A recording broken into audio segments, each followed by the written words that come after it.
बिस्मिल्लाहिर्रहमानिर्रहीम। इस्लाम की तारीख़ शहादतों से भरी हुई है।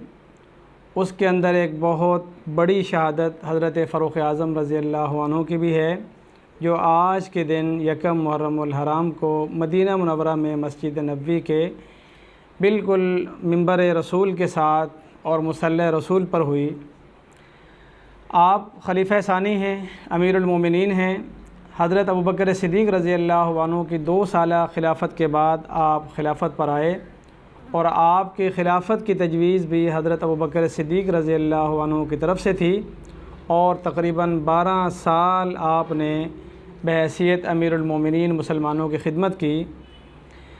मुसलमानों को जिस तरह अपनी तारीख़ मिली है, जिस कदर उन्हें अपनी तारीख़ पर फ़ख्र करना चाहिए, तारीख़ को ज़िक्र करना चाहिए, तारीख़ से सबक हासिल करना चाहिए, बदकिस्मती से हम न उस तारीख़ को याद रख पाए हैं, न उसका तज़किरा कर सके हैं और ना ही उससे हम सबक हासिल कर सके हैं। तो आज की नशिस्त इसी मकसद के लिए है कि हम अपनी तारीख़ को जानें, अपनी तारीख़ को पढ़ें, अपनी तारीख़ को सुनें और उसको अपनाएं और उसमें से हम सबक अख़ज़ करें। फ़ारूक़ आज़म रज़ी अल्लाहु अन्हु एक ऐसे मुनफ़रिद किरदार हैं, ऐसी मुनफ़रिद शख्सियत हैं, ऐसी मुनफ़रिद इस्लामी तारीख़ के अंदर एक तारीख़ी शख्सियत हैं। वाहिद एक आप हैं जिनके बारे में जनाब नबी करीम सल्लल्लाहु अलैहि वसल्लम ने फ़रमाया, लौ कान बादी नबिय्यन लकाना उमर। अगर अल्लाह के इल्म में मेरे बाद कोई नबी भेजना होता तो मैं मोहम्मद ये समझता हूँ कि वो दूसरा नबी मेरे बाद जनाब उमर बिन ख़त्ताब रज़ी अल्लाहु अन्हु होते। लेकिन चूँकि नबूवत ख़त्म हो चुकी है, लिहाजा फ़ारूक़ आज़म नबी नहीं है।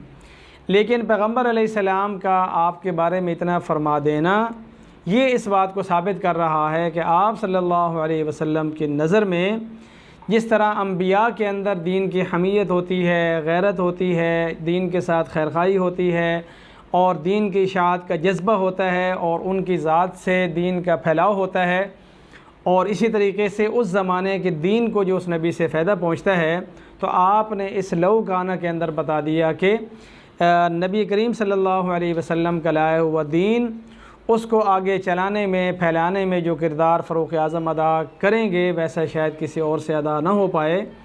चुनाचे आपकी तारीख़ हमें बताती है, आपके हालात व वाक़यात हमें बताते हैं कि आपकी ज़ात से जो कुछ इस्लाम को फ़ायदा पहुँचा वो औरों के हिस्से में नहीं आया। चुनाचे जिस दिन आप सल्लल्लाहु अलैहि वसल्लम की दुआ से कलमा पढ़कर मुसलमान हुए हैं, तो उसी दिन अर्ज़ कर दिया कि अल्लाह का रसूल, अब मैं कलमा पढ़ चुका हूँ, लिहाजा इबादत जो है वो छुप कर नहीं होगी, वो होगी तो बैतुल्लाह के साए में होगी। और ऐसे ही हुआ कि आपके ईमान लाने के बाद से आज तक मुसलमान जब इबादत करते हैं तो बैतुल्लाह के साए में करते हैं। और इसी तरह जिस दिन आपने पैगम्बर अलैहिस्सलाम के हुक्म से हिजरत का इरादा फ़रमाया तो बैतुल्लाह में आए और आकर ऐलान कर दिया कि अगर कोई ये समझता हो कि उमर डर के मारे चला गया है तो ऐसा नहीं है। अगर किसी को अपने बच्चे यतीम कराने हों, अपनी औरतें बेवा करानी हो तो सामने आ जाए। मेरे जाने के बाद कोई ये ना कहे कि डर कर फ़ारूक़ आज़म यहाँ से भाग गए, फरमाया नहीं। और इसी तरीके से पैगम्बर अलैहिस्सलाम की ज़िंदगी में, आपके ज़माने में आपके मुशीर ख़ास रहे, मुआमिन ख़ास रहे। जा बजा हुज़ूर सल्लल्लाहु अलैहि वसल्लम आपको जन्नत की बशारत देते रहे। और जब आप अलैहिस्सलाम का विसाल हुआ है तो उस वक़्त जिन हज़रात ने सहाबा कराम को संभाला उनमें बहुत बड़ा किरदार जनाब फ़ारूक़ आज़म रज़ी अल्लाहु अन्हु की फ़हम का है, फ़रासत का है, ज़िम्मेदारी का है। गो कि बिल्कुल इब्तिदान फरमाया कि अगर आज के दिन मुझे किसी ने ये कहा कि पैगम्बर अलैहिस्सलाम चले गए हैं तो ये मेरी तलवार उसका सर उसके तन से जुदा कर देगी। लेकिन जब हज़रत अबू बकर सिद्दीक़ रज़ी अल्लाहु अन्हु ने समझाया तो फिर आप समझ गए और उसके बाद हज़रत अबू बकर सिद्दीक़ रज़ी अल्लाहु अन्हु के हाथ पर सक़ीफ़ा बनु साइदा में सबसे पहले बैत करने वाली ज़ात आपकी है। और आपके इत्तिबा में फिर तकरीबन सारे सहाबा कराम ने उस वक़्त बैत किया, बशमूल खलीफ़ा चारों हज़रत अली रज़ी अल्लाहु अन्हु के। और उसके बाद हमेशा अबू बकर सिद्दीक़ रज़ी अल्लाहु अन्हु के दस्ते रास रहे, उनके मुआइन रहे, मुआमिन रहे, मुशीर रहे।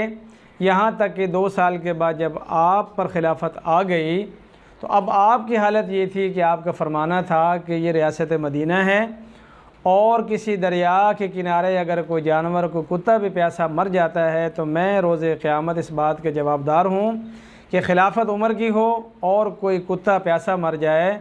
आपने फरमाया कि ऐसा नहीं होगा। यहाँ तक आपको ज़िम्मेदारी का एहसास था कि आप रातों को गलियों में गश्त करते और ज़रूरतमंदों की ख़बरगिरी करते। आप ही की तारीख़ के अंदर ये बात मज़कूर है कि आपने एक रात एक जगह से आवाज़ सुनी कि वो लोग बच्चे प्यासे हैं, भूखे हैं, उनकी माँ उनके लिए परेशान है। तो बैतुल माल में गए, खादिम से कहा कि ये राशन की बोरी मेरे कंधे पे रखवा दो। तो खादिम ने अर्ज़ किया कि अमीरुल मोमिनीन ये मैं उठा लेता हूँ। फरमाया नहीं, क्या क़यामत के रोज़ भी मेरा बोझ आप उठाएँगे? नहीं, तो फिर ये बोझ मेरी गर्दन पे ला दो। और अमीरुल मोमिनीन जो है वो राशन लेकर एक खैमे में पहुँचते हैं। वो ख़ातून वहाँ पर खाना खाने और बच्चों को खिलाने के बाद कहती है कि मैं दरबार अमारत में जाऊँगी, खलीफतुल मुस्लिमीन से शिकायत करूँगी। फरमाया कि आप वहाँ जाओगी तो वहाँ मुझे ही पाओगी। तो ऐसी मिसाल जो है वो आज का कोई हुक्मरान या तारीख़ के अंदर कोई हुक्मरान ऐसी मिसाल पेश नहीं कर सकता। और आपके तक़वे और तहारत और यकीन का ये आलम है कि एक ख़त लिखते हैं दरिया के नाम और कहते हैं कि अगर चलना है तो रब के हुक्म से चल, और अगर नहीं चल सकता तो फिर हमें आपके नखरे बर्दाश्त करने की ज़रूरत नहीं है। ये तारीख़ का वाक़या भी आप ही के साथ ख़ास है। अगर ज़लज़ला आता है तो ज़मीन पे दुर्रा मार कर कहते हैं कि उमर की खिलाफत है आपके पुश्त पर, आप क्यों हिल रही हैं? और इतनी बड़ी जुरत जो है वो फ़ारूक़ आज़म ही कर सकते हैं, आपके माँ सिवा किसी और को ये ज़ेब नहीं देता। यहाँ तक कि गैर मुल्की सफ़ीर जब आते हैं अमीरुल मोमिनीन की मुलाकात के लिए, सहाबा कराम से पूछते हैं कि क़स्र खिलाफत कहाँ है और मुसलमानों के बादशाह का दरबार कहाँ लगता है? उन्होंने कहा कि दरबार तो कोई नहीं। फिर पूछा अमीरुल मोमिनीन कहाँ मिलेंगे? फरमाया यहीं कहीं देख लें, या मदीने के गलियों में होंगे या शायद मदीने से बाहर निकले हों। अब वो सफ़ीर परेशान है कि हम किसी आम आदमी के बारे में नहीं पूछ रहे, उस रोब और दबदबे वाले अमीरुल मोमिनीन का पूछ रहे हैं जहाँ उसके नाम से लश्कर जाता है तो इलाके कई इलाके बग़ैर जंग के नाम से ही फ़तह होते हैं, और लोग हमें कह रहे हैं कि यहीं कहीं ढूंढ लें। तो वाक़ई में यही हुआ कि जिस वक्त तो ढूंढते ढूंढते मदीना के बाज़ारों से निकल कर मदीना की वादी में पहुँचते हैं तो रेत के टीले के ऊपर एक शख्स साथ छड़ी रखे एक ईंट के ऊपर सर रख के लेटा हुआ है। उन लोगों का बयान ये था कि जब उनके पास गए हैं तो ख़ुद हमारे ऊपर जो है रौब और खौफ तारी हो गया। बाद में जाकर अपने शाह को रिपोर्ट देते हैं कि हम जिस अमीरुल मोमिनीन को देख कर आए हैं उसकी एक खूबी हमने पाई है, ला यखदाउ वला युखदाउ, ना वो किसी को धोखा देता है न किसी से धोखा खाता है। मतलब जब वो रियाया का ख्याल करेगा, लिहाज करेगा, उनकी ज़रूरियात को पूरी करेगा तो फिर कोई क्यों उसका दुश्मन होगा। तो बहरहाल आपका ज़माना खिलाफत एक ऐसा ताबनाक हमारा माजी है कि आज भी काफिर ये कहते हैं कि मुसलमानों के पास अगर एक उमर और आ जाता तो शायद रुए ज़मीन पर इस्लाम ही का परचम लहराता। लेकिन हम ये समझते हैं कि वो उमर भी अपने ज़माने का उमर था। अल्लाह रब्बुल इज़्ज़त ने उनकी ज़ात से उस दौर के मुसलमानों को इज़्ज़त बख्शी। बाद में उमर बिन अब्दुल अज़ीज़ उमर सानी आए, अल्लाह रब्बुल इज़्ज़त ने उस दौर के अंदर भी मुसलमानों को इज़्ज़त बख्शी। और आज के दौर की उमर से भी काफिर मरूब थे और हैं और रहेंगे।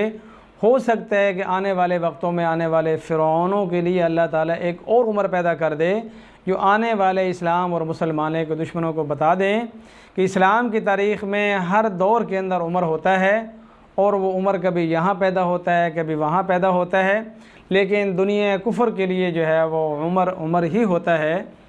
तो आप अपने ज़माने खिलाफत के अंदर बेशुमार ऐसे कारनामे और ऐसी बुनियादें रख कर गए हैं कि आज तक न सिर्फ इस्लामी सल्तनतें बल्कि गैर मुस्लिम हुकूमतें भी आपकी उन हिदायत से रहनुमाई लेकर अपने आप को लेके चल रही हैं। आपने फ़ौज की एक बेहतरीन बुनियाद रखी, उनकी वज़ाइफ जारी किए, तनख्वाहें मुकर्रर की, रजिस्टर बनाया, उनकी छुट्टियों का निज़ाम बनाया, इसी तरीके से डाकखाने का निज़ाम बनाया और इसी तरह अपनी सल्तनत को बहुत ज़्यादा वसी किया। यहाँ तक कि आपने अपने ज़माने के अंदर बैतुल मुक़द्दस को भी आज़ाद करवाया और उस आज़ादी के अंदर भी जंग व जिदाल या तलवार नेज़ेबाजी नहीं थी, बल्कि आपका तक़वा, आपका रोब, आपका खौफ और सीमाहुम फ़ी वजूहिहिम, जो आप सहाबा कराम की निशानियाँ थीं। और पहली किताबों के अंदर जो फ़ारूक़ आज़म रज़ी अल्लाह अन्हु का तज़किरा था, उस दौर के गैर मुस्लिमों ने देखा और बिस्मिल्लाह पढ़कर चाबियाँ उस वक़्त के अमीरुल मोमिनीन के हवाले कर दी। तो फ़ारूक़ आज़म रज़ी अल्लाह अन्हु की शख्सियत इतनी मुतनव्वे, इतनी जामे और इतनी अहम है कि आपकी ज़िंदगी के हर हिस्से में सबक है और आपकी ज़िंदगी के हर वाक़े में सबक है, आपकी ज़िंदगी के हर फ़ैसले में सबक है। यहाँ तक कि आपकी जो राय थी, जब आप राय पेश करते थे तो अल्लाह रब्बुल इज़्ज़त की तरफ से कुरान करीम की आयात आपके मशवरे के मुताबिक आ जाती थी, जिन्हें मुवाफ़क़ात उमर कहा जाता है कि ये रहा उमर रज़ी अल्लाह अन्हु का मशवरा और ये रही खुदावंद ताला की आयात और उनका नुज़ूल। अब आपका जब आखिर वक्त आता है तो उस वक़्त के जो गैर मुस्लिम थे, मजूसी थे, फ़िरोज़ अबू लुलू, वो अपनी जो उसके दिल में बुग़्ज़ था, कीना था, गुस्सा था, उसको और कोई चारा नहीं मिला तो वो आकर दौरान नमाज फ़जर की नमाज़ में आपको जहर में बुझा हुआ खंजर मारता है, जिसके बाद फिर आप बीमार होते हैं और थोड़े ही वक्त के बाद आपकी शहादत हो जाती है। तो जिस तरह आपकी ज़िंदगी, आपके हालात, आपके वाक़यात में सबक है, तो इसी तरह आपकी शहादत में भी हमारे लिए सबक है कि दुश्मन कल का हो या आज का हो, कभी भी वो किसी अच्छे मुसलमान को बर्दाश्त नहीं करता। इस वजह से हमें बहैसियत मुसलमान जिस तरह आपकी ज़ात और ज़िंदगी से सबक लेकर अपने आप को अच्छा करना है, तो वहीं पर आपकी शहादत से सबक लेकर अपनी एहतियात और तहफ़्फ़ुज़ को भी बरूकार लाना है। इसलिए कि हर ज़माने का हर काफिर हर ज़माने के मुसलमान का हमेशा मुखालिफ होता है और उसका नुकसान चाहने वाला होता है, इल्ला माशाअल्लाह। अल्लाह रब्बुल इज़्ज़त हमें आपकी सीरत को ज़्यादा से ज़्यादा पढ़ने की, उसको अपनाने की और लोगों तक पहुँचाने की तौफ़ीक़ अता फ़रमाए। बिलख़ुसूस वो लोग जिनको अल्लाह रब्बुल इज़्ज़त ज़िम्मेदार बनाता है 4 अफराद पे, 40 अफराद पे, 400 अफराद पे या 4000 अफराद पे, 4 लाख अफराद पे, या फिर पूरे मुल्क और सूबे की उनको सरबराही अता करता है, उन्हें बिलख़ुसूस जो है वो इस्लामी तारीख़ में से फ़ारूक़ आज़म रज़ी अल्लाह अन्हु के किरदार को पढ़ना चाहिए और पढ़ते रहना चाहिए, ताकि हमारी ये सरबराही उस ज़ाविये पर ढल जाए जिस पर खलीफ़ा सानी हज़रत फ़ारूक़ आज़म रज़ी अल्लाह अन्हु की ढली हुई थी। अल्लाह रब्बुल इज़्ज़त हमें अमल की तौफ़ीक़ अता फ़रमाए। व आख़िरु दावाना अनिल हम्दुलिल्लाहि रब्बिल आलमीन।